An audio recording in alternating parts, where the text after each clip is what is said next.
कराची के इलाके defence face 1 Tuba मस्जिद के करीब डाकुओं की फायरिंग से एक शख्स जाँ बहक हो गया। ड्राई वकवा पर तफ्तीश के लिए काउंटर टेररिज्म डिपार्टमेंट की टीम भी पहुंच गई है। तफसीलात बता रहे मोहम्मद काशान, जो इस वक्त SSP साउथ के हमरा मौजूद हैं। जी काशान, बताइएगा। डिफेंस के इलाके फेज़ 1 में डकैती मुज़ाहमत पर फायरिंग का वाक़या पेश आया है, जिसके नतीजे में आमिर नामी शख्स जो है मौके पर जाँबाग हो गया। इस टाइम पे तफ्तीशी हुकाम जो है जाए वक़्त पर पहुँच गए हैं। SSP साउथ मेरे अपना मौजूद है। सर, इब्तदाई तहकीकात में क्या आया, क्योंकि आप यहाँ पर मौजूद हैं अब तक की? जी, अब तक की तहकीकात में ये यहीं के रहने वाले हैं, फ़ेज़ 1 के, और इनका फ्लैट साथ ही है। इनकी गाड़ी नीचे पार्क हुई भी थी और ये कहीं जाने लगे थे, तो जब ये नीचे उतरे हैं तो मोटरसाइकिल पर 2 लोग आए हैं। एक ने हेलमेट पहना हुआ था, एक के सफ़ेद कपड़े थे पीछे। उन्होंने जो है इनको वहाँ से उतर कर जो मोबाइल या कुछ स्नैचिंग के लिए आगे बढ़े हैं, तो इन्होंने रेजिस्टेंस की, जिसमें एक जो है इनको पकड़ लिया था रॉबर को, उसको ज़मीन पे गिरा दिया था।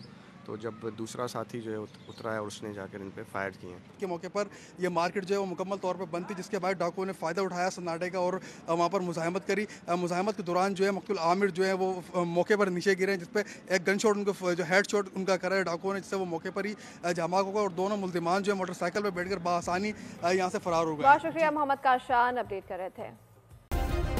सब्सक्राइब करें और बेल दबाएं ताकि कोई खबर रह न जाए।